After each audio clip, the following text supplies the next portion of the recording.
सर्वत्र भगवान का दर्शन किया, उनके मन में भेद बुद्धि समाप्त हो गई और भगवती भक्ति से संपन्न होकर के तीव्रेण भक्ति योगेन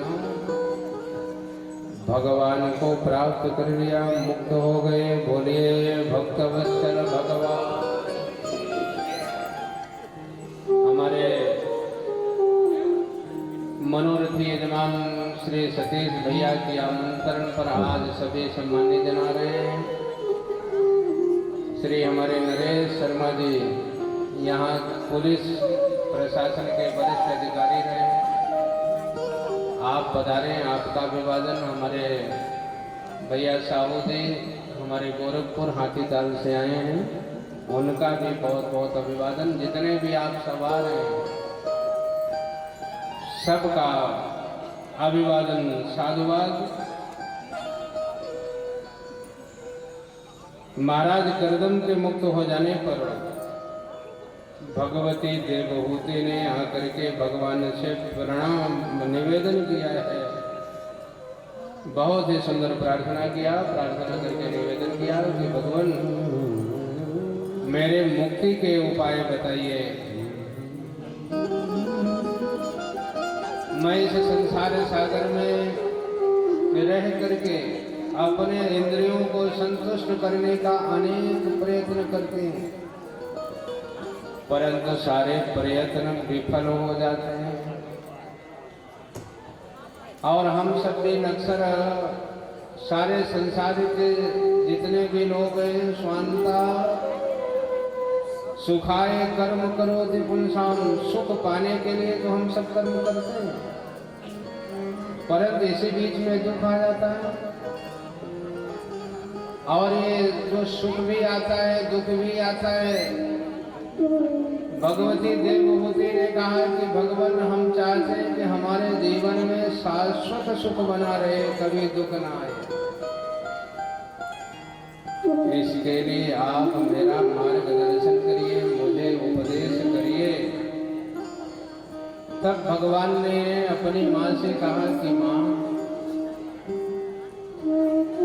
जब व्यक्ति कर्म करता है और कर्म करके अपनी अहंता और ममता को मुझ में समर्पित कर देता है,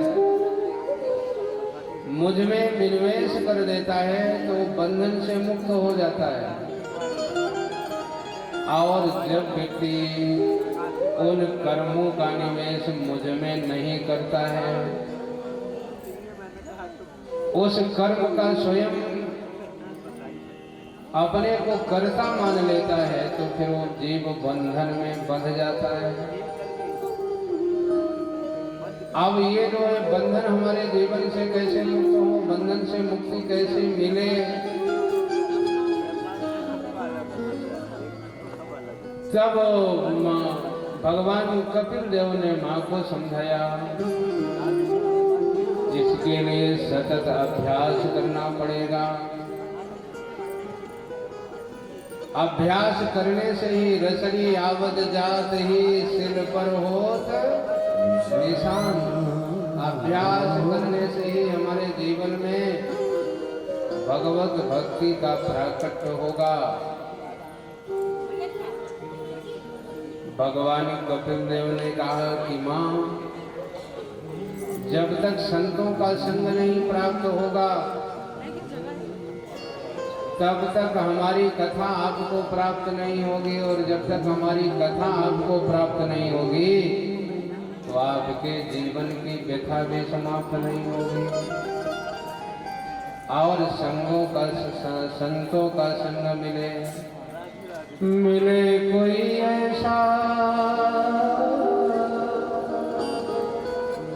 मिले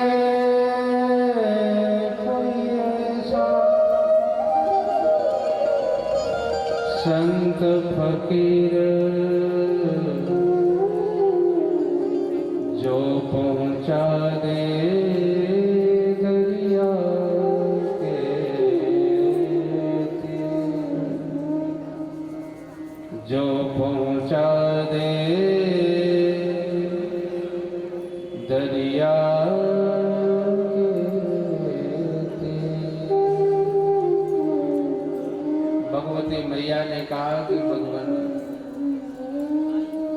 संतों को मैं ढूंढने कहाँ जाऊं, संत कहाँ मिलेंगे, किसको हम संत जाने, संत की पहचान बताइए। भगवान कपिल देव ने कहा कि मैया संतों की पहचान ऐसे जानना, ऐसे समझना।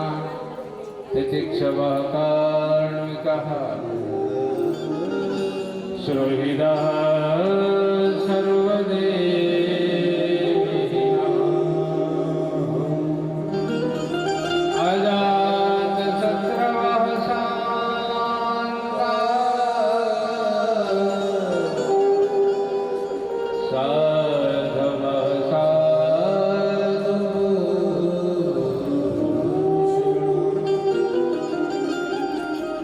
तितिक्षवः कार्य, जिसमें सहने की शक्ति है, जिसमें सबके प्रति करुणा है, प्रेम है, समता है, जो सबके लिए सहज है, सरल है, सर्वदेही नाम, जो सर्व के आत्म कल्याण की कामना करता है और जिसका कोई अपना पराया नहीं, जिसका कोई शत्रु नहीं है, वही शांत है, वही साधु भूषणाम, वही साधु है। और ये साधु के आभूषण है, जिनमें ये आभूषण, ये लक्षण दिखाई दे, वही तो साधु है। साधुओं के लक्षण बताए हैं। और इसके बाद भगवान ने कहा कि मैया क्षेमाय मे पागमो, क्षेमाय मे पागमो, प्रविशन्ति विभूतो। संतों के माध्यम से कथा श्रवण करिए, कीर्तन श्रवण करिए, अपने जीवन को पावन और पवित्र बनाइए, मेरे चरणों का आश्रय लीजिए और इन सब के माध्यम से अपने जीवन में तीव्रेण भक्ति योगेन मनो मयि अर्पित स्थिरम, तीव्र भक्ति के माध्यम से अपने मन को मुझ में लगा दीजिए, मुझ में समर्पित कर दीजिए और आनंद के साथ रहिए। सुंदर उपदेश दिया है भगवान ने, बड़े विस्तार से कथा है। फिर जो है भगवान कपिल देव अपनी मां से आज्ञा लेकर के उत्तराखंड की यात्रा करते हुए गंगा सागर में जाकर के अपना स्थान निरूपित किया है। और इधर जो है भगवती देवहूति भगवान के द्वारा बताए हुए मार्गों का अनुसरण करते हुए और उन्हीं भावों को अपने जीवन में धारण करते हुए इतने भावों से भावित हुई है मां देवहूति कि उनके मन में तीव्र भक्ति प्रकट हुई। और इतनी तीव्र भक्ति प्रकट हुई कि सबके देखते ही देखते मां भगवती देवहूति एक भक्ति की धारा के रूप में प्रकट हो गई। बोलिए भक्त वत्सल भगवान। द्रवीभूत शरीर हो गया, एक नदी के रूप में प्रवाहित हो गई। फिर आगे चल करके महाराज उत्तानपाद की वंश की कथा है। जाये उत्तानपादस्य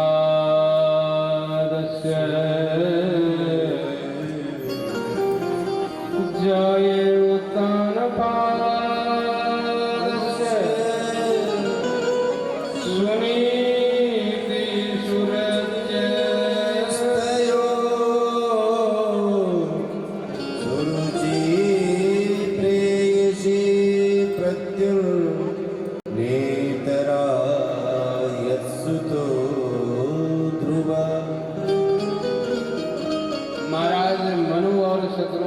2 पुत्रों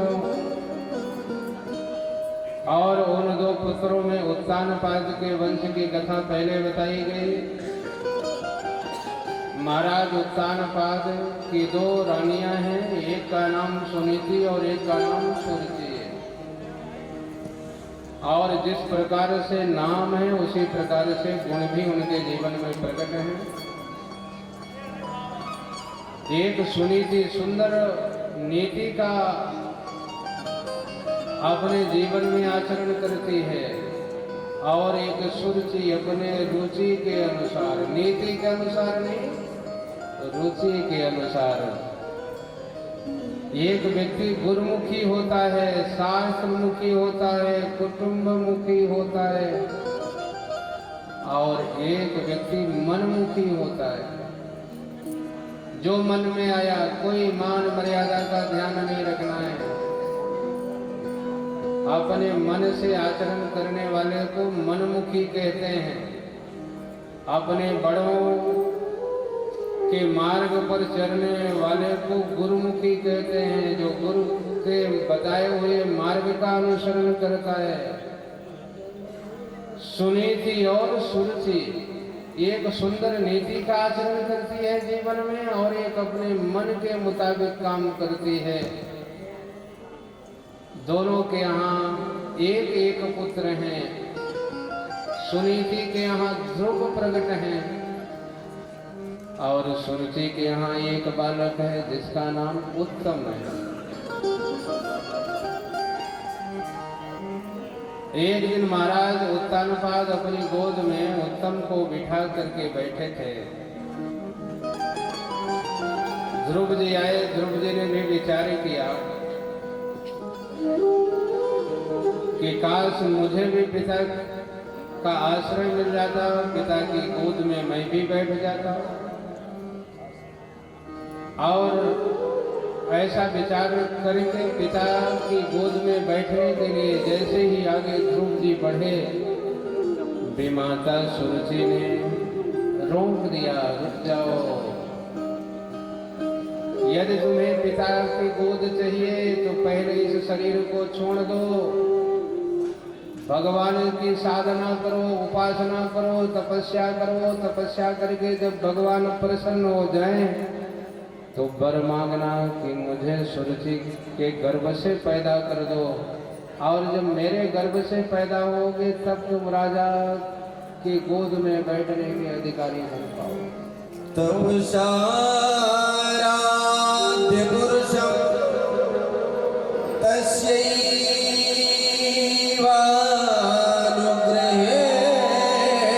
मे गर्भे साधयात्मानं यदृच्छसि विपासनम्।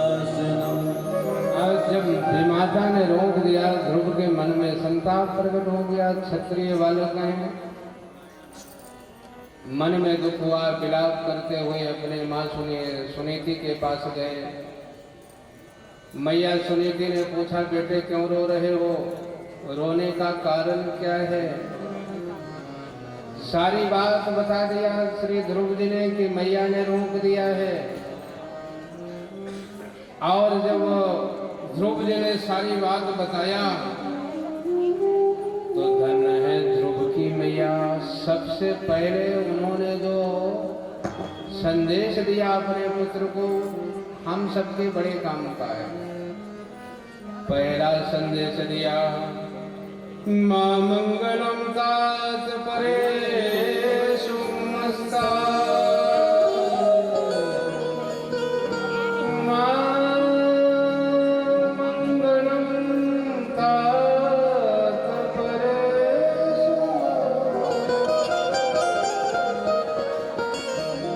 भक्तो जने यद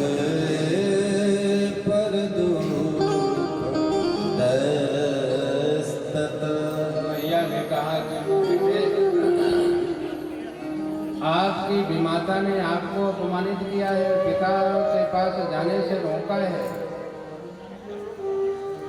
ठीक है उसने अपना काम किया, परंतु ध्यान रखना अपने मन को खराब मत करना, अपने मन को खराब मत करना, मन को ठीक रखना। और यदि मन खराब हो गया तो फिर सब काम बिगड़ जाएगा। मन के जीते जीत है, मन के हारे हार। पहला संस्कार दिया, कोई दूसरी आज की माँ होती कहती उसकी ये मजा, उसने रोका है, तुम्हारा भी हक है, तुम्हें हक दिलवा के रहूंगी। परंतु कहते मां मंगलम, अमंगल की कामना मत करना बेटे। यदि आपके मन में विमाता के मन में विमाता के लिए अमंगल की बात आएगी तो आपका मन खराब हो जाएगा। मन को ठीक रखो। और ये मन सुंदर मन भगवान ने दिया है, खराब करने के लिए थोड़ी दिया है। छोटी से किसी ने बात कह दिया, हम अपने मन को हमेशा के लिए उसके पास गिरवी रख दें, रात दिन हमारा मन उसी का चिंतन करे। कहा नहीं बेटे, ये भगवान ने जीवन दिया है, सुंदर मन दिया है, इस सुंदर मन में सुंदर परमात्मा को बिठाना, उसी से तुम्हारा कल्याण होगा। मां मंगलम ता परे सुमत समस्ता होंदे ते जनो यग पर।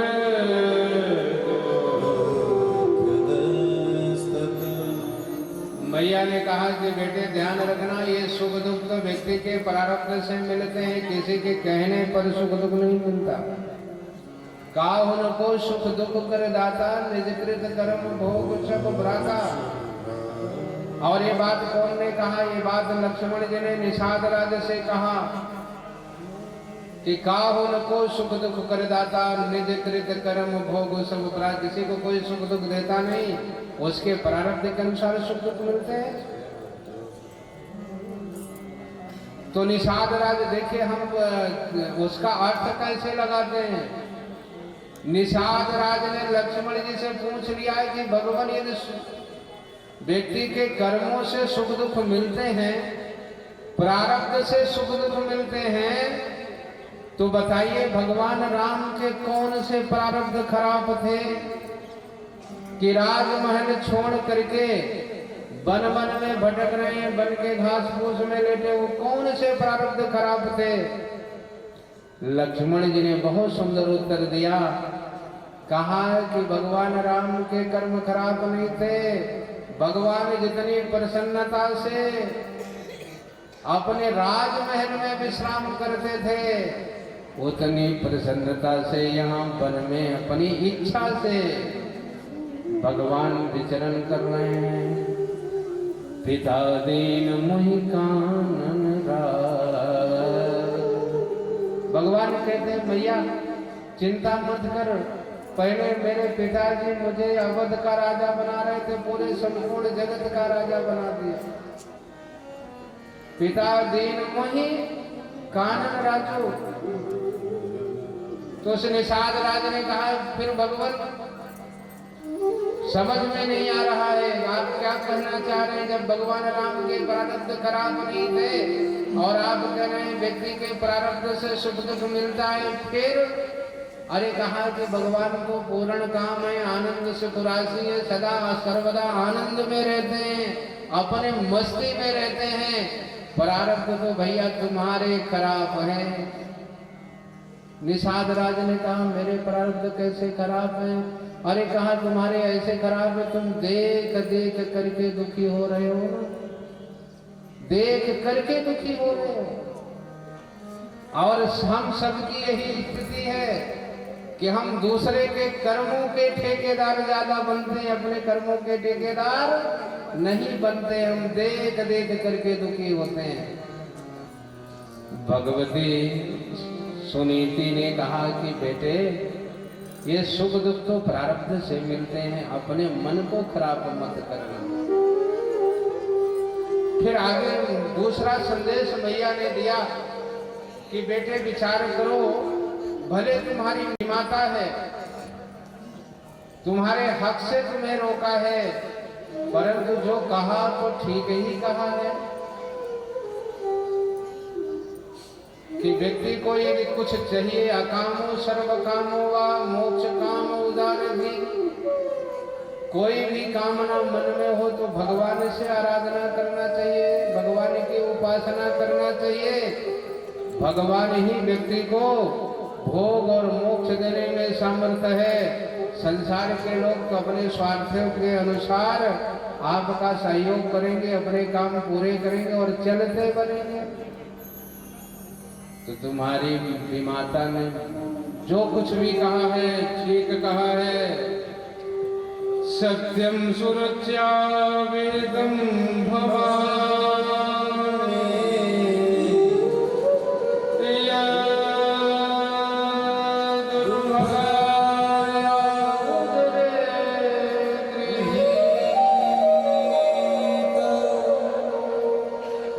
दुर्भगाया उदरे।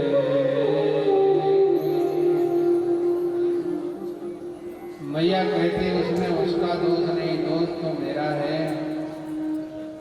मेरे प्रारब्ध खराब थे और उसका फल तुम्हें मिल रहा है। तुम्हारे पिताजी मुझे तो दासी का भी अधिकार नहीं दिया और उसको महारानी बना के रखा है, और तुम मेरे गर्भ से प्रकट हुए हो। यद दुर्भगाया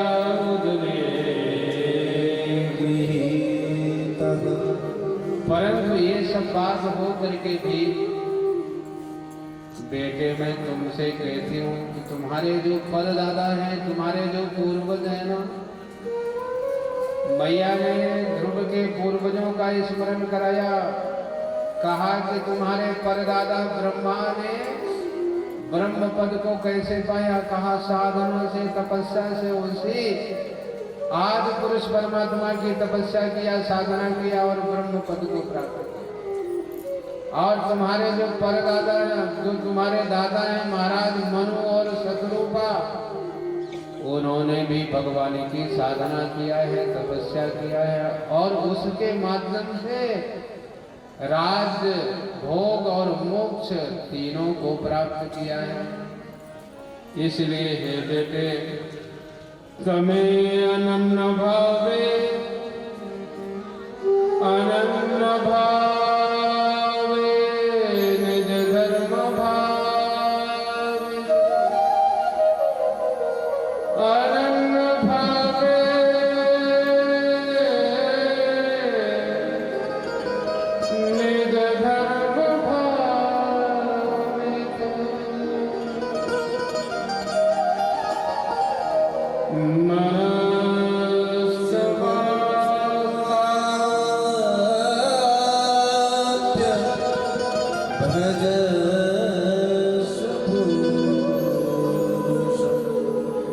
अनन्य भावे निज धर्म भावे। कहा बेटे अनन्य भाव से निज धर्म में रह करके। यहाँ पर मैया एक और बहुत बड़ी बात कह रही है कि आप जहाँ पर हैं वहीं से अनन्य भाव की भगवान की भक्ति करेंगे तो भगवान आपको प्राप्त हो जाएंगे। निज धर्म भावित है, जिस धर्म में है, जिस जाति में है, जिस समूह में है, जहाँ पर है वहीं से रह करके अनन्य भाव से परमात्मा का भजन करिए। और फिर मैया ने कहा कि बेटे आपने सुंदर मन में भगवान को स्थापित करो और उसी की अनन्य भाव से भक्ति करो। भगवती सुनीति ने छोटे से बालक के मन में, ध्रुव के मन में दृढ़ विश्वास प्रकट कर दिया है। एक भरोसो, एक बल, एक आस, विश्वास, बस एक पर भरोसा करो, तुम्हारा कल्याण हो जाएगा। भगवान को स्थापित कर दिया, किसके? उस अबोध बालक के मन में और इसीलिए आप सब जानते हैं पहली गुरु कौन होती है? माँ होती है। माँ जिस प्रकार का संस्कार बालक को देगी उसी प्रकार का उसके जीवन में निर्माण होगा। सुनीति ने ध्रुव के मन में भगवान को स्थापित कर दिया और स्थापित करके कहा नायम ततः पद्म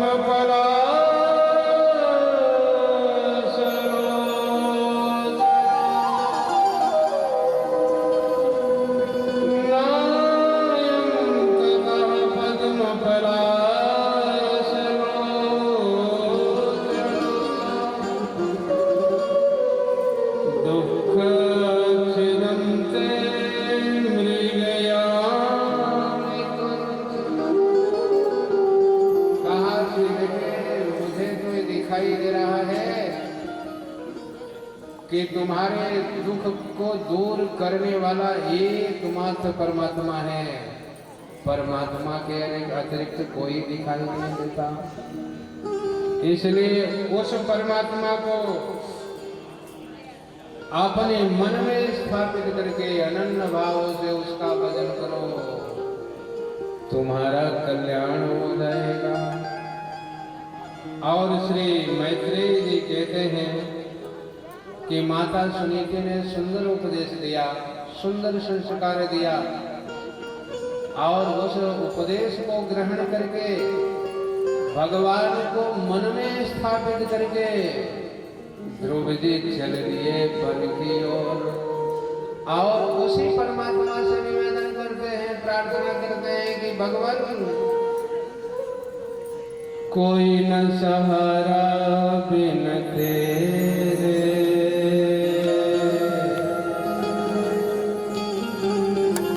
श्याम सवरिया मेरे, मेरा कोई न सहारा बिन तेरे,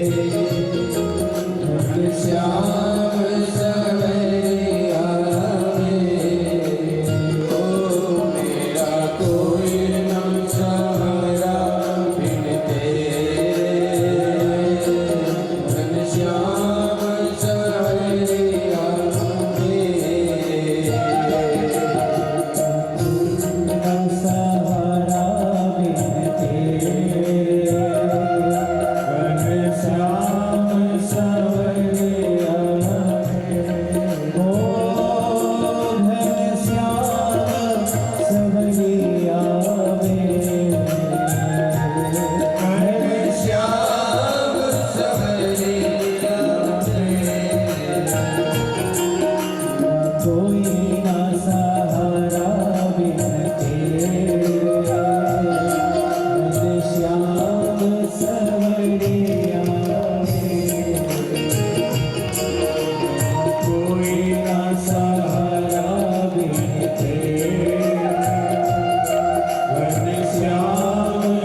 मेरे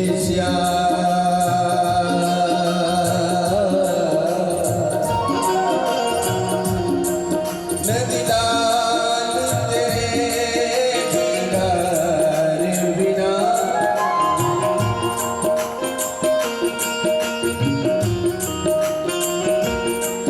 नदीलाल तेरे दीदार बिना इस दिल में हुआ अंधेरा। एक बार तो ये कह दे मुझसे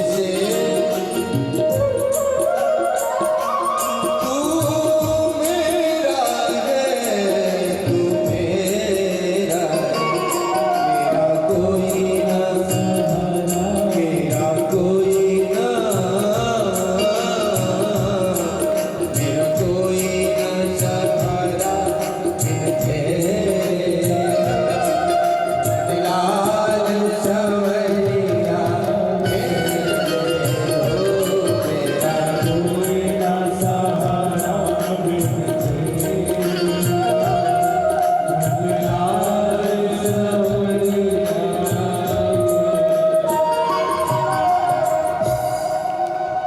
सोयम समो भगवता सुख दुख कामनाम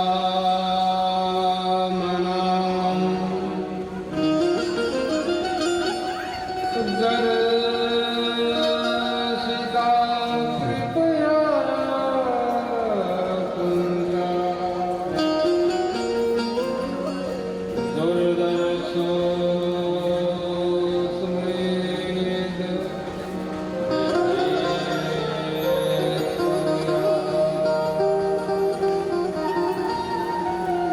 भगवान का स्मरण करते हुए वन की ओर चले। संत और शास्त्र कहते हैं कि जब कोई भक्त बनने के लिए तैयार होता है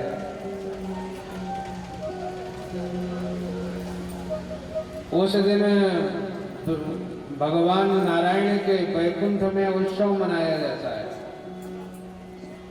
एक छोटा सा बालक आज भक्त बनने के लिए चला है। भगवान ने नारद जी को भेज दिया मार्गदर्शन करने के लिए। नारद जी आए हैं, श्री ध्रुव जी का परीक्षण किया, इसका त्याग वैराग्य जन है अथवा आवेश जन्य है। परीक्षण किया, परीक्षण करने पर श्री नारद जी ने कहा आपकी छोटी सी उम्र है और छोटी उम्र में बन जाने के लिए नहीं है। घर में रह करके आप खेल कूद करिए, आनंद के साथ रहिए, माता पिता के साथ रहिए। आपकी विमाता ने आपके लिए थोड़ी बात कह दिया तो आपकी ही जो विमाता है। श्री ध्रुव जी ने कहा कि भगवान यदि आप मुझे मार्गदर्शन कर सकते हैं तो मार्गदर्शन करिए, और यदि मेरा मार्गदर्शन नहीं कर सकते हैं तो मेरे मार्ग में अवरोध मत बनिए, अवरोध मत पैदा करिए। काहे को रोकत मार्ग शोभो,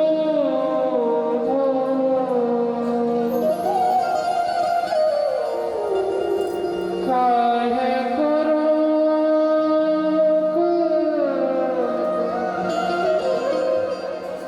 मार्ग शोधो।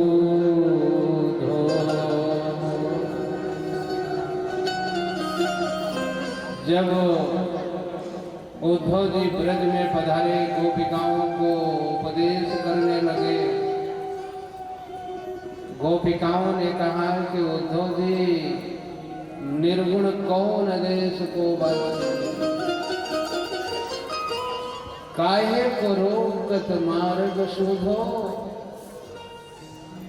मैं तो सदा सर्वदा आनंद में रहते हूँ, उस लाला का नित्य निरंतर ध्यान करती हूँ और मेरे लिए तो वही राजपंथ है, उसमें कोई अवरोध नहीं है। बस जब मनाया तो मैं उसका नाम कीर्तन करती हूँ। काहे गुरु मार्ग उधो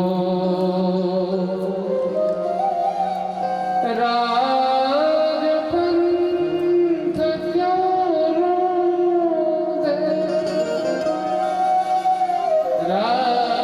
राजपंथ क्यों रोधे। भगवान का नाम राजपंथ है, भक्तों के लिए राजमार्ग है, कोई अवरोध नहीं है। बस चलते जाइए, चलते जाइए। निर्गुण कौन देश को वासी, किस ज्ञान की बात कर रहे हैं? ज्ञान की चर्चा उद्धव सुहाती नहीं, एक हो तो सो गए श्याम संग, और को आराधे एक मन है, और उस मन को तो मैंने उस परमात्मा को दे दिया है। ध्रुव जी ने भी कहा कि मेरा मार्ग अवरुद्ध मत करिए, यदि मेरा मार्गदर्शन नहीं करते हैं तो मेरा मार्ग छोड़ दीजिए। और तब नारद जी समझ गए इसका प्रेम जो है भगवान के प्रति जो है अनन्य प्रेम से भरा हुआ बालक है। फिर श्री नारद जी ने सुंदर उपदेश दिया और कहा कि बेटे, धन्य है तेरी माँ पुत्रवती, पुत्रवती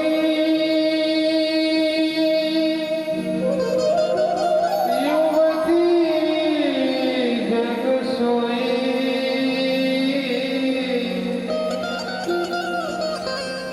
रघुपति भगत जासु सोत हो, न सरुभादि भरि भादि मियानी, राम विमुख सुख ते हित जान। नारद जी ने सुनीति को धन्यवाद दिया है, ध्रुव को धन्यवाद दिया और कहा ध्रुव तू सौभाग्यशाली है कि तुझे तेरी सुनीति जैसे माँ मिल गई। कोई बिरली माँ होती है जो गौरव करती है, अपने पर गौरव करती है, अपने वंश परंपरा पर गौरव करती है कि हमारे कुल का कोई बेटा भगवान का भक्त बनने जा रहा है। और ये गौरव किसको मिला है? नारद जी ने कहा बेटे ध्रुव तेरी माँ को मिला है, मैं तो बलिहारी जाता हूँ तेरी माँ पर। जनन्या भिन्नता पंथा, जनन्या भिन्नता पंथा, सावैन श्रेष्ठते,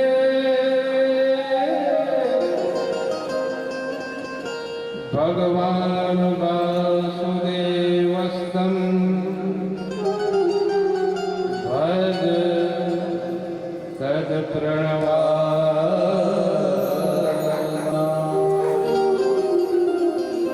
कहा कि ध्रुव तेरी माँ धन्य है, सुंदर मार्ग का अनुसरण कर, जिस मार्ग का उपदेश तेरी माँ ने दिया है वही मार्ग तेरे लिए निश्रेयस है, सारे श्रेयों को देने वाला है। इसलिए अब कोई मार्ग अतिरिक्त मार्ग की जरूरत नहीं, भैया ने सारे मार्ग का निरूपण कर दिया है। धर्म अर्थ काम मोक्षाख्यम या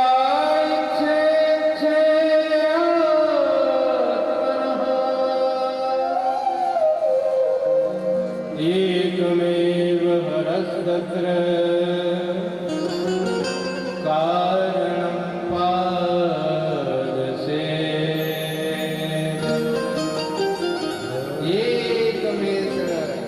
एकमात्र सारे श्रेयों को प्रदान करने वाला धर्म अर्थ काम मोक्ष या मन में कोई भी लौकिक अलौकिक कामना है सबकी पूर्ति कराने वाला भगवान का पावन आश्रय है, इसलिए उसी आश्रय को ग्रहण करो। एकमेव हरस्तकरा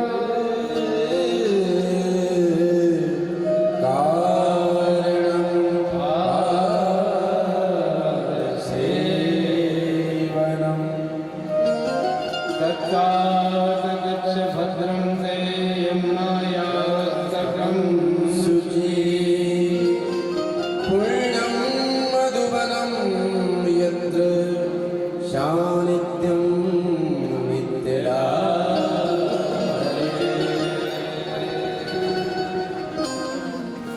एक बात मैया ने बड़े बल के साथ ध्रुव जी के सामने रखी थी कि बेटे सारे दुखों को समाप्त करने वाला एकमात्र परमात्मा है। फिर उसी बात की पुष्टि नारद जी ने कर दिया और फिर बल के साथ नारद जी ने कहा कि बेटे तुम मधुवन में जाओ और वहां पर भगवान नित्य विराजमान है, नित्य विराजमान। कल्पना करिए, एक क्षण के लिए कल्पना करिए कि हम सब परमात्मा को कहाँ खोजते हैं? मंदिर में खोजते हैं। मंदिर में क्यों खोजते हैं? क्योंकि जब से हमने जन्म लिया तब से हमें यही बताया गया कि परमात्मा कहाँ रहता है? मंदिर में रहता है। और इन जन्म से हमें संस्कार दिया होता सुनीति की तरह कि परमात्मा तो सब में है, सदा सर्वदा है, और जहां पर भी उसको बुला करके अपने मन में स्थापित कर लो, जहां जाओगे वहीं मंदिर रहेगा। जब जरूरत पड़े बस जो है उसका भजन करने लगना, वो तुम्हें दर्शन देगा। इस बात पर बल दिया और फिर जो है सुंदर मार्गदर्शन किया है कि किस प्रकार से पूजा करना है, किस प्रकार से भगवान का ध्यान करना है।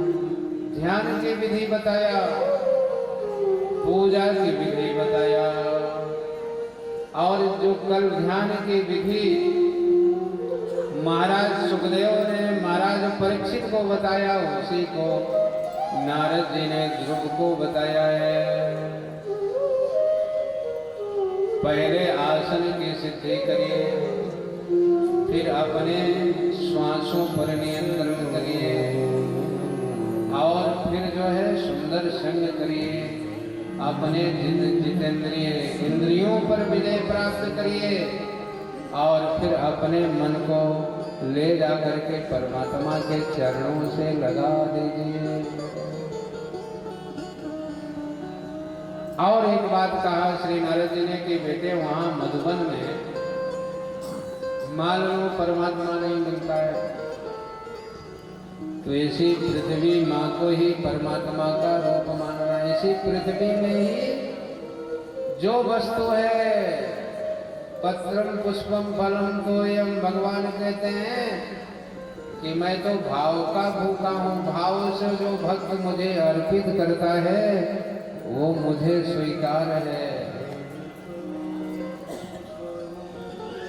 तो नारद जी ने कहा कि बेटे वहां मधुबन में जाओगे तो तुम्हें वहां कोई पकवान मिलने वाले नहीं। क्या मिलेंगे? फल फूल मिलेंगे, पत्ते, बेल पत्ता, फल फूल, कंदमूल। कहा पहले तुम ही निवेदित, तुम ही निवेदित भोजन करही, और प्रभु प्रसाद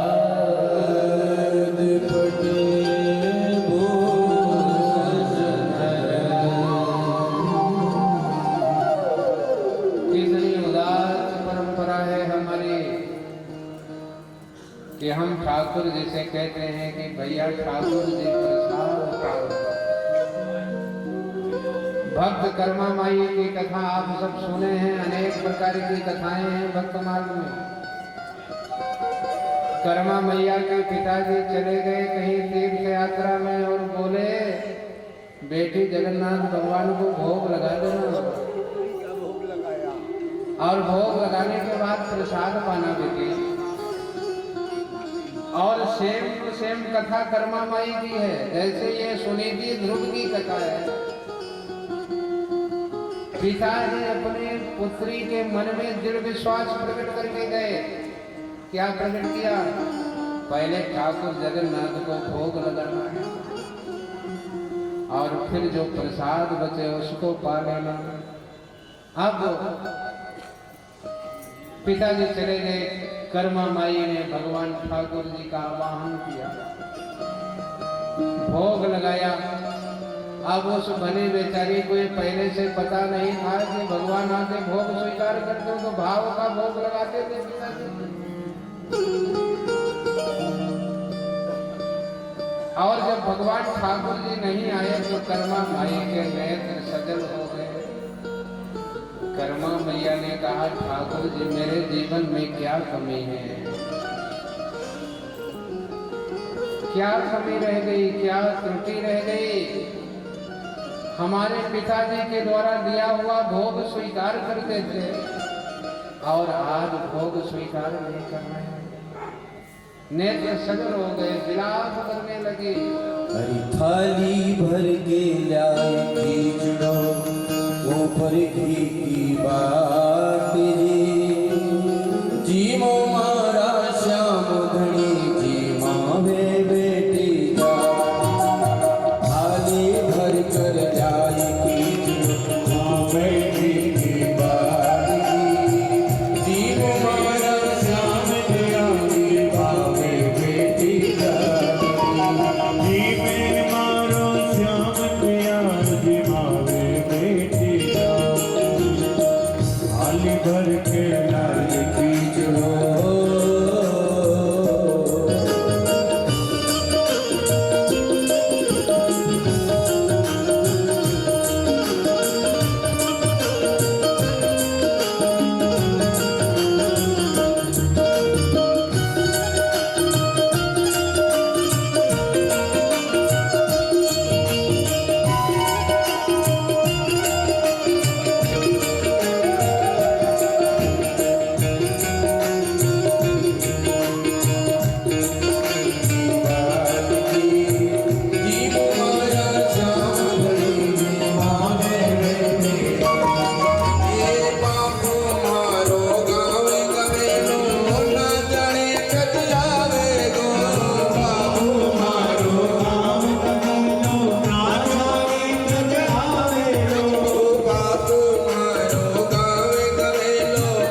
जगन्नाथ भगवान की जय। जगन्नाथ के भात को कर्ममय ने पिता के बताए अनुसार भगवान को निवेदन किया, भगवान नहीं आए। कर्ममयी विलाप करने लगी और जब भी भगवान नहीं आए, कर्ममयी अपना माथा उसी चौखट पर पटकने लग गई और तब भगवान जगन्नाथ कर्ममयी के सामने प्रकट हो गए। बोलिए जगन्नाथ भगवान की जय। फिर जगन्नाथ भगवान ने कर्ममयी के द्वारा दिया गया प्रसाद को स्वीकार किया। एक दिन प्रतिदिन जो है कर्ममयी खिचड़ी का भोग लगाती थी। एक दिन कर्ममयी ने देरी कर दिया। अब ठाकुर जी देरी से प्रसाद पाने के लिए आए और उधर मंदिर में पूजा की तैयारी हो रही थी। भगवान इधर आ गए। पंडितों ने उधर पूजा की होने की सूचना दिया, घंटी बजाया। भगवान जगन्नाथ भागे तो उनका जो ये गमछा था वहीं कर्ममयी के पास छूट गया और जाकर के जल्दी से भगवान उधर बैठ गए। अब कर्ममयी भी पीछे पीछे गई और वो दुपट्टा लेकर के पुजारी ने पर्दा खोला और पर्दा खोला तो दुपट्टा ठाकुर जी का गायब है। सब पुजारियों ने विचार किया, कल तो ठाकुर जी को दुपट्टा पहना के शयन कराया था, ठाकुर जी का दुपट्टा कौन ले गया? कर्ममयी लेकर के गई और कहा ये दुपट्टा है। अरे तुम्हारे पास कैसे आया? अरे कहा मेरे इधर भोजन करने सवेरे सवेरे जाता है, तुम लोगों ने भोजन करने नहीं दिया, घंटी बजाया, भागा हुआ आया और इसका दुपट्टा। सारे पुजारियों ने कर्ममयी को धन्यवाद दिया है। कर्ममयी ने दुपट्टा दिया ठाकुर जी को, दुपट्टा चढ़ा दिया पुजारियों ने। और आज भी जगन्नाथ भगवान के यहाँ भक्त कर्ममयी के तरफ से खिचड़ी का प्रसाद चढ़ता है। ये भक्ति का प्रकट कहाँ से हुआ? पिताजी ने उसके मन में दृढ़ भाव प्रकट कर दिया, दृढ़ भाव पैदा कर दिया। और उसी प्रकार से नारद जी ने और माता सुनीति ने दृढ़ भाव पैदा किया है और उसी भाव के अनुरूप श्री ध्रुव देवी भगवान की पूजा करने का प्रयास करते हैं। सुंदर उपदेश दिया है, पावन उपदेश दिया। उपदेश दे करके ये कुर्सी सामने रखना। उपदेश दे करके सुंदर मंत्र दिया है। ओम नमो भगवते वासुदेवाय। ओम नमो भगवते वासुदेवाय। ओम नमो भगवते वासुदेवाय। ओम नमो भगवते वासुदेवाय। ओम भगवते वासुदेवाय।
मंत्र की फलश्रुति भी बताया कि जो व्यक्ति इस मंत्र को दिन रात 7 दिन रात और दिन जो इस मंत्र को पढ़ेगा, इसका स्मरण करेगा, उसे भगवान दर्शन दे देंगे। मंत्र और फल श्रुति दोनों बताया। और इसके बाद कहा कि बेटे एक बात का सदा सर्वदा ध्यान रखना, जंगल में जाना, मधुबन में जाना, यमुना में 3 बार स्नान करना और यमुना के जल से ठाकुर जी को स्नान कराना, और जो तुम्हारे पास फल फूल मिल जाए उसी का भोग लगा देना। और एक बार सदा सर्वदा अपने मन में दृढ़ निश्चय करके बांध लेना कि तुम अकेले नहीं हो, तुम सदा सर्वदा भगवान के साथ हो। भगवान के साथ ही नहीं, भगवान की गोद में बैठे हो और भगवान आपके तरफ प्रेम भरी चितवन से देख रहे हैं, सुंदर सुंदर मुखार बिंदों का दर्शन करा रहे हैं। सुंदर दृढ़ विश्वास प्रकट कर दिया। नारद जी को प्रणाम किया है ध्रुव जी, और मधुबन में जाकर के आज भी ध्रुव टीला वहां पर विराजमान है। जब कभी मधुबन वृंदावन जाइए दर्शन करिए। श्री ध्रुव जी ने नारद जी के बताए अनुसार साधना आरंभ किया। पहले कुछ दिनों तक कैथ के फल खा करके रहे, फिर कैथ के फल खाना छोड़ दिया, बेल के फल खाते रहे,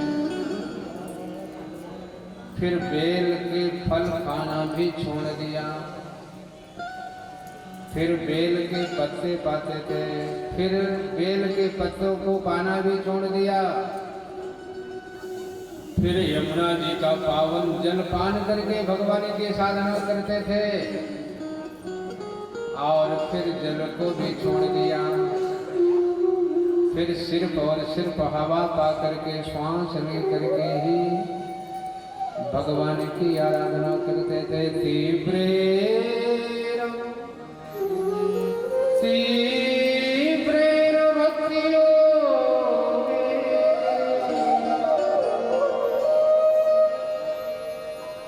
श्री ध्रुव जी 5 वर्ष के बालक हैं, पर इतनी तीव्र भक्ति उनके अंतःकरण में प्रकट हुई कि अपने को परमात्मा से जोड़ दिया।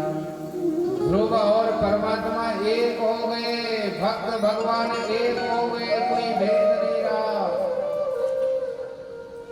और फिर एक दिन ध्रुव जी ने श्वास लेना भी बंद कर दिया, और जब श्वास लेना बंद कर दिया भगवान से जुड़ गए हैं, और जैसे ही रोक दिया चराचर जगत की श्वास बंद हो गई, अवरुद्ध हो गई।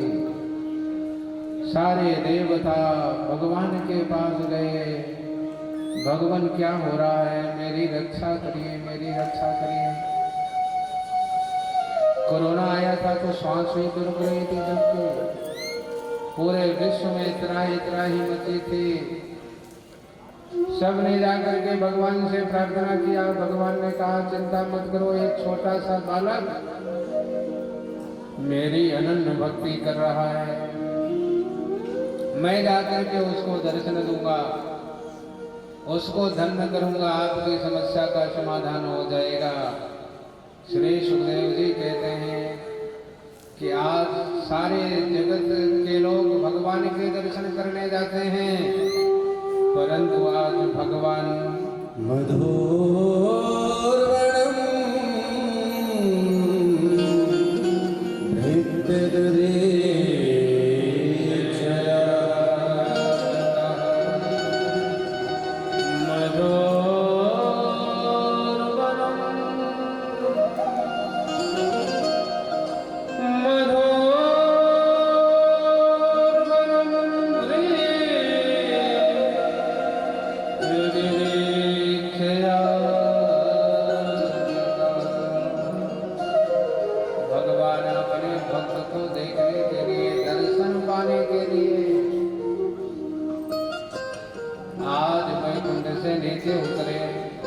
मधुवन में पधारे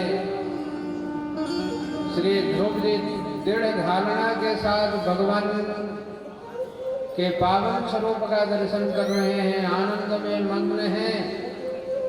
और जो झांकी ध्रुव जी के अंतःकरण में विद्यमान थी वही झांकी सामने आके खड़ी हो गई। मूर्तिमान रूप में भगवान सामने प्रत्यक्ष रूप से आके खड़े हो गए। ध्रुव जो है आंख नहीं खोल रहे थे, भगवान ने अपने झांकी का संवरण कर लिया और जो अंतःकरण में जिस प्रभु का दर्शन कर रहे थे भगवान ने उसको छिपा लिया। और जैसे ही छिपाया श्री ध्रुव जी तुरंत जो है सामने देखा और देखा वही सामने मूर्तिमान रूप में भगवान खड़े हैं। बोलिए वैकुंठनाथ भगवान की जय। और देख करके ध्रुव अत्यंत गदगद हो गए, प्रसन्न हो गए। ध्रुव जी के नेत्र सजल हो गए, कुछ कहना चाहते हैं कह नहीं पा रहे। और जब नहीं कह पाए भगवान समझ गए, अपने शंख को उठाया और ध्रुव जी के गाल से लगा दिया। जैसे ही भगवान अपने शंख को ध्रुव जी के गाल से लगाया, बहुत ही सुंदर प्रार्थना किया। अंतः प्रवेश्य मम वाचमिमां प्रजुक्ता संजीवयत्यखिल शक्तिधर स्वधाम्ना अन्याश्च हस्तचरण श्रवणत्वगा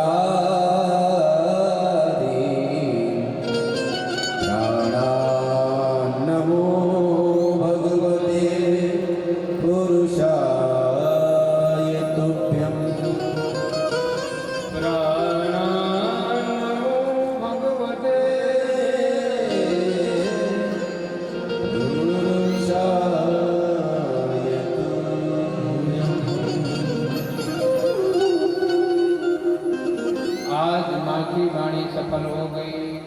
उनके गुरु नारद की वाणी सफल हो गई। भगवान के दर्शन प्राप्त करके ध्रुव जी कृतकृत हुए, धन्य हुए। भगवान ने कहा कि बेटे वरदान मांग लो। ध्रुव जी के मन में भगवान को पाकर के आज प्रसन्नता नहीं है। और प्रसन्नता न होने के कारण यह है कि उनके मन में क्षोभ प्रकट हो गया कि बताइए भगवान हमको दर्शन दिया और भगवान की साधना तपस्या किसके लिए किया? लौकिक कामना के लिए।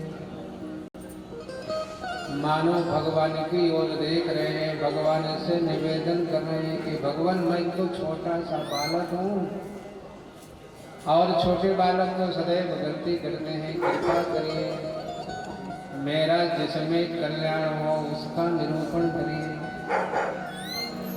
भगवान ने कहा कि बेटे तुमने जो आराधना किया है, मेरी भक्ति किया है ना, इसके बदले में 36,000 वर्ष का तुम्हें राज्य सौंपता हूँ। 36,000 वर्षों तक तुम्हें यहाँ पर राजा बन के राज्य करोगे। ध्रुव के नेत्र सजल हो गए, भगवान समझ गए। कहा कि नामे भक्ता प्रणश्यति, मेरे भक्तों का कभी बाध नहीं होता है। कहा ध्रुव चिंता मत करो, आज तक किसी को वो परम पद प्राप्त नहीं हुआ जो तुम्हें मैं दे रहा हूँ। भगवान ने ध्रुव को ध्रुव लोक दे दिया। आज भी जो है टिमटिमा रहे हैं, पूरे देश पूरे विश्व को संदेश दे रहे हैं। जो भगवान के चरणों का आश्रय प्राप्त करेगा सदा सर्वदा मेरे तरह टिमटिमाता रहेगा, चमकता रहेगा। ध्रुव सगला निज प्यो हरिनाम, ध्रुव सगला निज प्यो हरिनाम। आयो वचन अनुपम गाओ,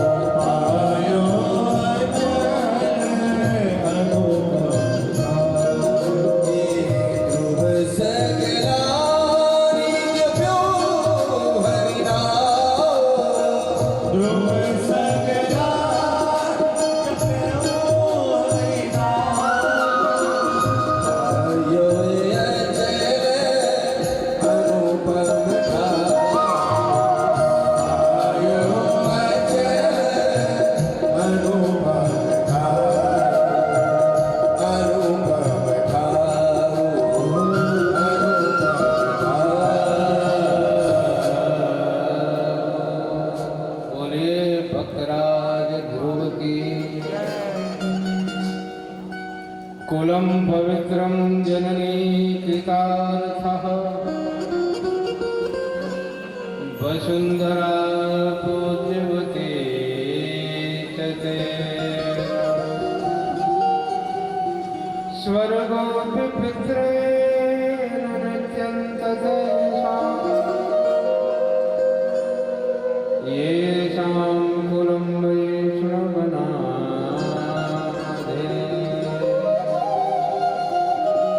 वह कुल पवित्र है, वो जननी कृतार्थ है, जिस माँ के गर्भ से भगवान का भक्त प्रकट होता है। भगवान कहते हैं मद भक्ति युक्तो भुवनम पुनाति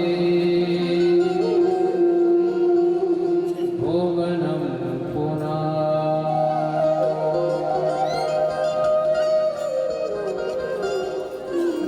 मद भक्ति युक्तो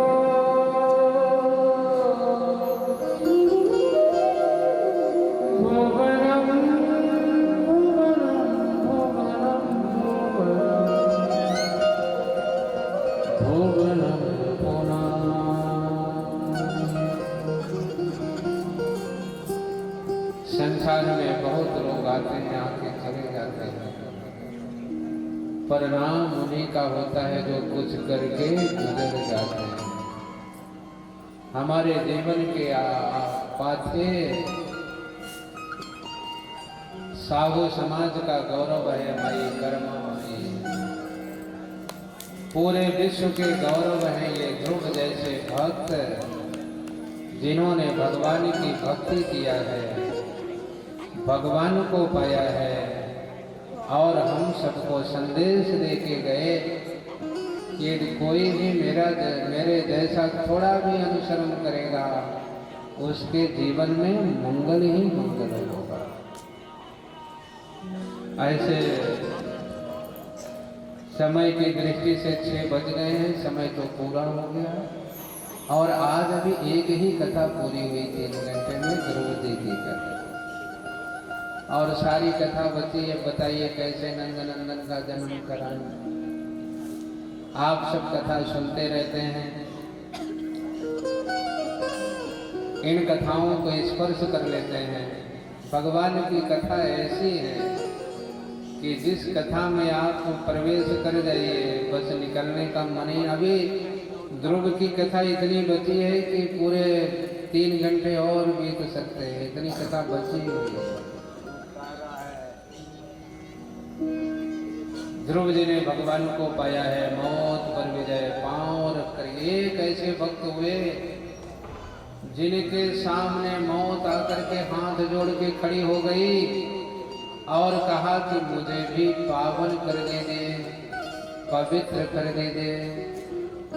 ध्रुव ने कहा मुझे क्या करना पड़े? कहा अपने चरण मेरे माथे पर कर दीजिए, मुझे भी धन्य करिए और धन्य करके फिर अपने ध्रुव लोक को जाइए। भगवान मौत के सिर पर पांव रख करके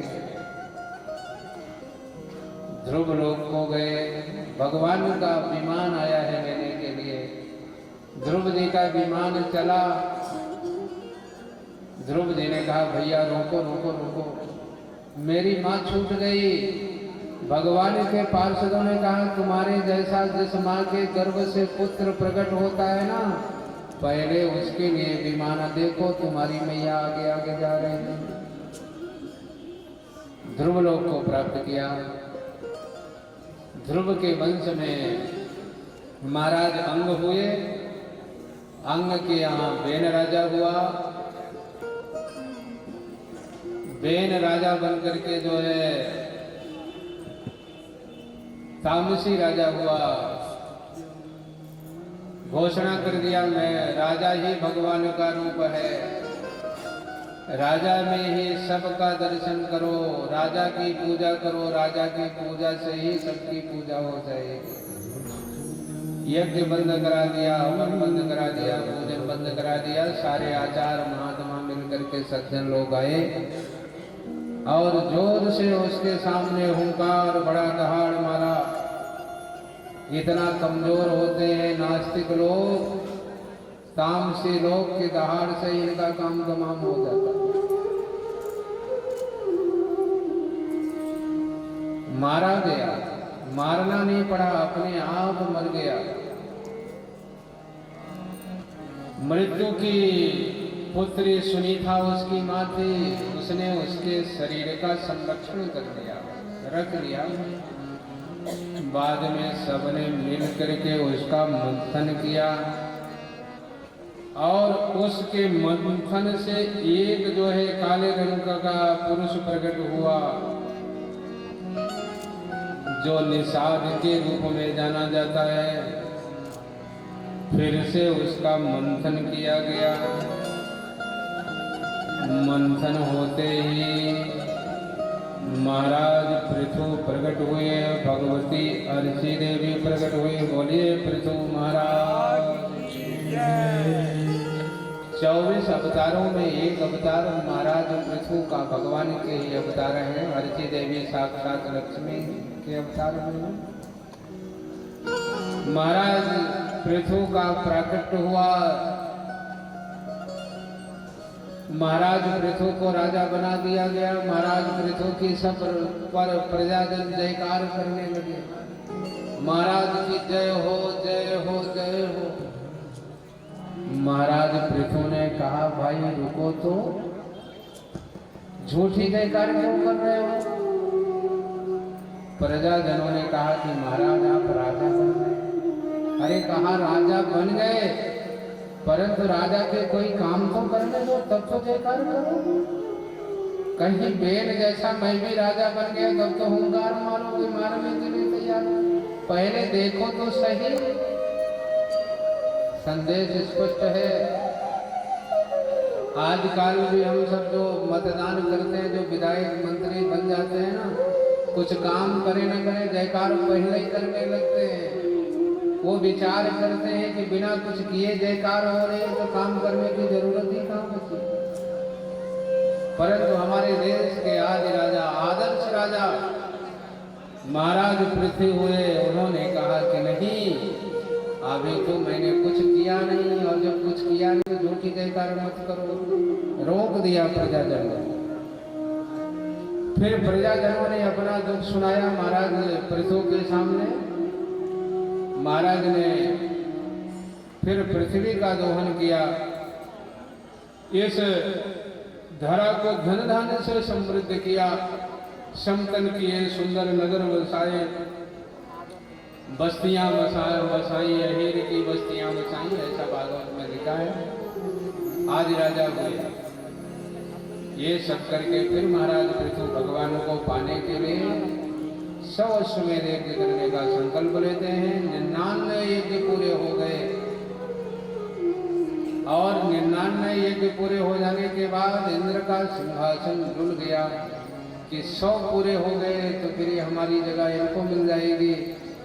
इंद्र भयभीत हो गए, घोड़ा आकर के चुरा लिया, साधु का वेश बनाया, साधु का वेश बना के घोड़ा चुराया और पाखंड रूप को धारण किया। तबे से इस जगत में पाखंड प्रकट हो गया। इस पाखंड के जनक कौन हुए? देवराज इंद्र से पाखंड प्रकट हुआ। फिर आचार्यों ने कहा कि घोड़ा चुरा लिया है देवराज इंद्र ने। महाराज पृथु के बेटे घोड़ा छुड़ाने के लिए गए और देखा कि कोई साधु घोड़ा लेकर के जा रहा है। आकर के बताया वो कोई देवराज इंद्र नहीं, वो तो साधु है। अरे कहा वही कपट वेश बन करके आए हैं, इंद्र ही हैं। जा करके उनको जीत लिया, इसलिए उनका नाम विश्वजित पड़ गया। उनके बेटे इंद्र को जीता, इसलिए नाम क्या पड़ा? विश्वजित नाम से उनको उपाधि मिल गई। ब्रह्मा जी आकर के मना कर दिया महाराज पृथु को। इधर सभी आचार्यों ने संकल्प लिया कि महाराज चिंता मत करो, क्रोध मत करो, यदि बार बार इंद्र घोड़ा चुराने आएंगे तो हम यहीं बैठे बैठे इंद्र को हवन कुंड में स्वाहा कर देंगे। आप सबको चिंता करने की बात नहीं। अब इंद्र ही स्वाहा हो जाएंगे, देवता ही स्वाहा हो जाएंगे, प्रकाश कहाँ से मिले? यज्ञ तो देवताओं के पुष्टि के लिए होता है। ब्रह्मा जी आ गए और महाराज पृथु से कहा कि यज्ञ बंद कर दीजिए, आपको इंद्र बनना नहीं है, भगवान के दर्शन चाहिए हैं आपको। तो 99 यज्ञ पूरे होने के बाद भी भगवान आपको दर्शन देते हैं। श्री सुखदेव जी कहते हैं, न जाने कौन से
ब्रह्मा जी ने रोक दिया महाराज पृथ्वी को यज्ञ करने के लिए।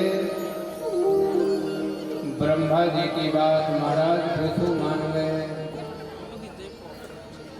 ब्रह्मा जी ने कह दिया, रोक दिया और यही बात मान गए। श्री सुखदेव जी कहते हैं, इसी शील गुण के कारण से परमात्मा महाराज पृथु की यज्ञशाला में इंद्र के साथ प्रकट हो गए। बोलिए भक्तवत्सल भगवान की जय। यज्ञ नारायण भगवान की जय। भगवान इंद्र को लेकर के यज्ञशाला में पधारे। इंद्र ने महाराज पृथु से क्षमा याचना किया है। महाराज पृथु ने इंद्र को क्षमा प्रदान किया और कहा आप जाइए अपने इंद्रलोक को।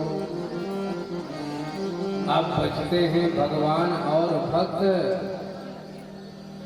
बड़े प्रेम से साज राजो रचितांजलि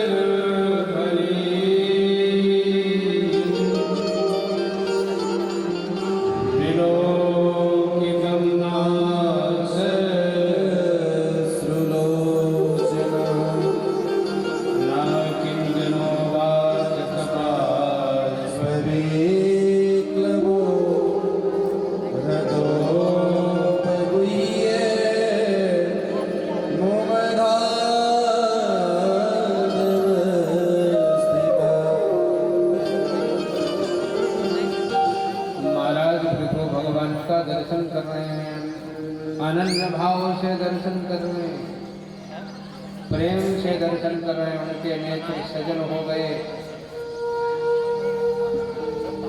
कुछ कहना चाह रहे थे, कुछ कह नहीं पाए। तब भगवान ने कहा कि राजन वर मांग लेते, मेरा दर्शन अमोघ है, वर प्राप्त कर लीजिए। तो महाराज पृथु ने भगवान से कहा कि भगवान यदि आप वर देना चाहते हैं तो ये वर दीजिए कि मेरे जीवन में कभी मांगने की इच्छा न हो। मांग व्यक्ति को दूर कर देती है। जब व्यक्ति भगवान से मांगता है तो भगवान से क्या हो जाता है? दूर हो जाएगा।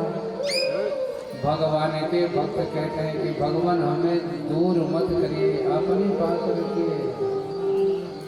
मुझे अपने से अलग मत करिए, अपने पास रखिए। माताएं मांग भर के रखी है ना। माघ माने दो भाग।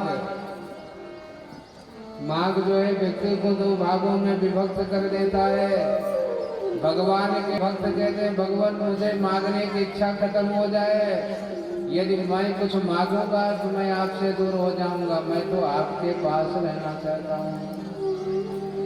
मेरे मन में मांगने की इच्छा समाप्त हो जाए। फिर महाराज पृथु से भगवान ने कहा कि ठीक है, कुछ नहीं मांगते हो तो हम जा रहे हैं, अपने धाम जाते हैं। महाराज पृथु ने विचार किया कि भगवान से कुछ मांगेंगे, वार्तालाप होगी, जब तक भगवान के दर्शन होंगे। इस लालच से कहा कि भगवान ये दो कान वाले जो है ना, ये बहुत ही मांगते हैं, रोज मांगते हैं। सुख संपत्ति घर आवे और कष्ट मिटे तन का। कहा ये दो कान वाले रोज यही तो मांगते हैं। तो मैं ये समझता हूँ कि आपकी जो पावन गाथा है सुन करके समझ करके भी ये संसार के लोग आपको समझ नहीं पा रहे हैं। और कहीं मेरे भी मन में मांगने की इच्छा हो जाए, इसलिए भगवान मेरी रक्षा करो। मुझे तो 1000 कान दे दो कि सदा सर्वदा आपकी कथा सुनते रहें, आपकी भक्तों की कथा सुनते रहें, आपकी कथा सुनते रहें, ताकि हमारे मन में कभी कोई कामना ही प्रकट ना हो। भगवान तो भक्तवत्सल है। भगवान ने कहा कि राजन तुम्हारे कान में 1000 कान बना देंगे तो तुम तो दिखोगे ही नहीं, काने कान दिखेंगे। 1000 कान किसी के बन जाए तो फिर कान कान ही दिखेंगे। भगवान ने कहा कि इन्हीं 2 कानों में 1000 कानों की क्षमता प्रदान कर देते हैं। तो फिर भगवान ने महाराज पृथ्वी के 2 कानों में 1000 कानों की क्षमता प्रदान कर दिया। फिर भगवान ने कहा कोई और वर मांगना हो तो मांग लो, नहीं मैं चलता हूं। एक वरदान और महाराज पृथु ने मांगा। क्या वरदान मांगा? वरदान मांगा। अभी छाता इधर ही रखने रहने दो, अच्छे ऐसे लग रहे हैं, बिना छाता के ये लग अच्छे लग रहे हैं। बोलिए वामन भगवान के कितने सुंदर लग रहे हैं। वामन भगवान ऐसे हुए कि असुर के मन को भी अच्छे लगने लग गए थे ना। बलि असुरों के राजा थे, पर अपने रूप से, अपने सौंदर्य से उसको मोहित कर दिया। आज वही बलि महाराज आपको दर्शन, वामन महाराज दर्शन दे रहे हैं, आप सब दर्शन कर। एक बार और मांगा है महाराज पृथु ने। कहा कि भगवान मुझे अपने चरण कमल दे दीजिए। तो कहा कि ले लीजिए। कहा एक समस्या है। जगत जनन्याम जगदीश वै ससम स्यादेव यद कर्मणिना समीतम। जगत जगदीश वै स्यादेव यद कर्मणिना समीतम। कहा कि भगवान आपके चरण तो सदैव माता लक्ष्मी जी दबाती रहती है। भगवान ने कहा कि ठीक है, एक चरण माता लक्ष्मी जी दबाएंगे, एक चरण तुम दबाना। अरे कहा महाराज पृथु ने कहा कि भगवान दोनों में, माता और बेटों में चरण सेवा के लिए यदि कभी झगड़ा हो गया तो फिर हम क्या करेंगे? आप किसका पक्ष लेंगे? इसका निराकरण करो। क्या चरण सेवा के लिए मुझ में और माता लक्ष्मी में कभी तकरार हो गई, झगड़ा हो गया, तो आप ये बताओ पहले कि आप हमारा पक्ष लेंगे कि लक्ष्मी जी का पक्ष लेंगे? अब भगवान को फंसा दिया। भगवान कहे कि भैया तो एक तुम दबाना, एक लक्ष्मी जी दबाएंगे। अरे कहा कभी झगड़ा हुआ फिर क्या करेंगे? कहा तुम बताओ क्या चाहते हो? तो महाराज पृथु ने कहा कि भगवान हम चाहते हैं, आप तो भक्त वत्सल हैं, भृत वत्सल हैं, आप भगवती लक्ष्मी से जो है आपकी महिमा नहीं बढ़ती है। आप तो भक्तों को अपने मन में, चित्त में आभूषण बना के धारण करते हैं, इसलिए आप मेरा पक्ष लेंगे। भगवान ने कहा ठीक है, तुम्हारा ये पक्ष लेंगे। फिर इसके बाद महाराज पृथु ने भगवान से प्रार्थना किया, आप तो वर मैंने मांग लिया, अब आप अपने मन से भी तो वर दे के गए। भगवान ने कहा मैं अपने मन से क्या दे करके जाऊं? तो महाराज पृथु कहते हैं यदा चरेत बालहितां पिता यदा चरेत बालहितं पिता स्वयं तथा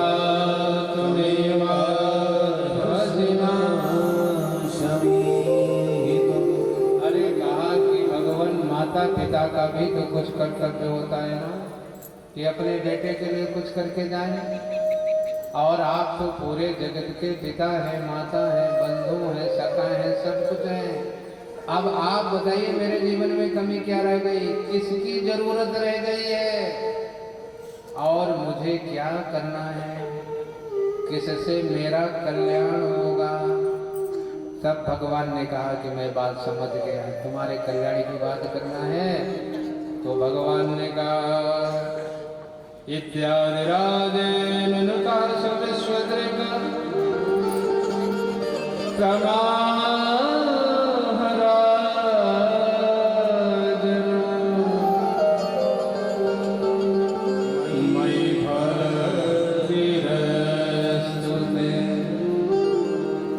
तमाम राजन मई भक्ति रस। भगवान ने अपनी निर्मल भक्ति दे दिया किसको? महाराज पृथु को। भगवान से यदि संदेश स्पष्ट है कि भगवान से यदि आप निवेदन करेंगे, प्रार्थना करेंगे कि भगवान मेरा किसमें जो है हित कल्याण होगा, तो भगवान तो फिर कहेंगे बस मेरी भक्ति करो। अनन्य भावे निज धर्म भावित। जिस बात को मां सुनीति ने कहा, अनन्य भाव से मेरी भक्ति करो, बस इसी से तुम्हारा कल्याण हो जाएगा। बहुत ही सुंदर बड़े विस्तार से महाराज पृथु की कथा वर्णित है। भगवान दर्शन देकर के वरदान देकर के चले गए। सनकादिक ऋषि आए हैं, सुंदर सत्संग हुआ है महाराज पृथु के साथ, सनकादिक ऋषियों के साथ। और जब ऋषि जाने लगे तो महाराज पृथु ने हाथ जोड़ करके उनसे निवेदन किया। क्या निवेदन किया? नाथ सकल संपदा तुम्हारी, नाथ सकल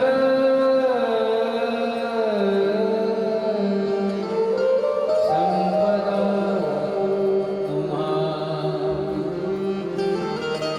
कहा भगवान आप राजा बन जाइए और हम आपकी प्रजा बन जाते हैं। सनकादिक ऋषियों ने कहा कि भाई मैं तो बंधन से छुड़ाने आया था तुम्हें, और तुम मुझे खुद बंधन में बांधना चाहते हो। यदि मुझे राजा बनना होता तो मैं पिता अपने ब्रह्मा की बात मान के संसारिक सृष्टि में सहयोग करता। मैं तो साधु हूँ, मुझे कुछ चाहिए नहीं। महाराज पृथु ने बहुत सुंदर बात कहा कि भगवान आप साधु हैं, आपको कुछ नहीं चाहिए, इसीलिए आपको ही राजा होना चाहिए। जो कामना से ग्रसित व्यक्ति है वो राजा बनेगा तो अपनी कामनाएं पूर्ति के लिए काम करेगा, परंतु जो साधु होगा वो सबके लिए समान रूप से सब